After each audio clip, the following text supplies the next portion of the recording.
Recently, I've been starting to think that I don't have enough patriotism in my life. Is this you? Unpatriotic, unhappy, and really cute.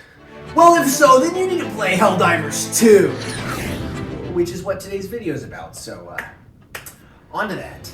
Helldivers, just like every other game, is made up of an ensemble of features that form the central gameplay loop. But I think that with almost any game, there is one such feature that goes on to define how the rest of the game is designed. In Spider-Man, it's the web slinging. In the finals, it's the building destruction. And in Baldur's Gate 3, it's friendship. But I think one of the most unique parts of Helldivers 2 is how it isn't designed around one core mechanic or feature, it's designed around many. So today, I want to look at the 3 core pillars that make up the fascinating fun of Helldivers 2.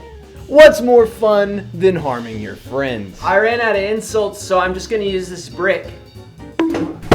Friendly fire is a much maligned mechanic within many a shooter, but maybe it shouldn't be, as the use of it within Helldivers 2 is for the most part utterly hilarious, from accidentally calling an orbital strike on your friend's position to purposefully calling an orbital strike on your friend's position. Friendly fire brings up so many incredible scenarios, but its impact isn't just comedy, as it also adds to the strategy of each attack you unleash. If you put a turret down, the placement of it has to be tactical. If you call in an airstrike, you should probably avoid calling it in on a place where your team is running towards, and when you maneuver around the battlefield, you've got to keep an open eye out as to not run in front of your teammates' line of fire. And while all that stuff does really matter, ultimately, it's just really funny to watch your friend go boom.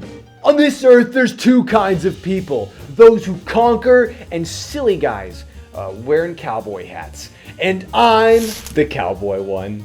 I think one of the main pillars of the design of Helldivers 2 is how it tackles its live service model. It does so in such a unique way, as it uses planetary conquest to both motivate and excite players for the future, but also to connect its community.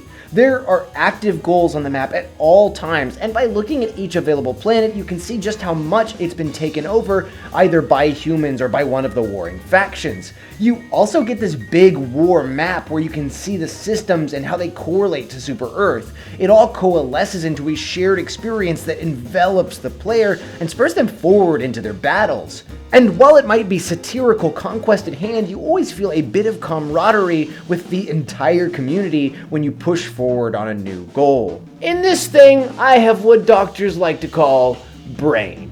Brain does many things. Study, Lego, contemplate the meaning of life and the harsh realities of death. Fortnite. But mainly, my little brain really likes to press buttons, and by using the stratagems in Helldivers 2, I can do just that. Helldivers 2 requires a manual input of directions, much like cheat codes from back in the day, although the stratagems are plainly shown to you in the menu. Inputting these codes on the D-pad or WASD in the heat of a battle is incredibly tactile and tactical. These buttons feel hefty and important, and the things they spawn, drop pods and airstrikes, really add to this weight. It all creates this very visceral feeling, making them both a joy to call in and an impactful gameplay experience. But wait, there's more. Damn it! There are also a lot of small elements that go into creating the myriad of emotions created by Helldivers. First, the dolphin dive, which sees you double tapping the crouch button to fling your body out of harm's way into, well, probably harm's way, as you have no control over where you go. This means that there is no get out of jail free card, and fleeing from a fight is often just as chaotic and dangerous as staying in one. Another minor yet influential mechanic is the reload system, which throws away every bullet in a mag when you reload, meaning that you have to keep a keen eye on your own tendency to match the button after each spree of shots, forcing you to glue your attention on the moment-to-moment action.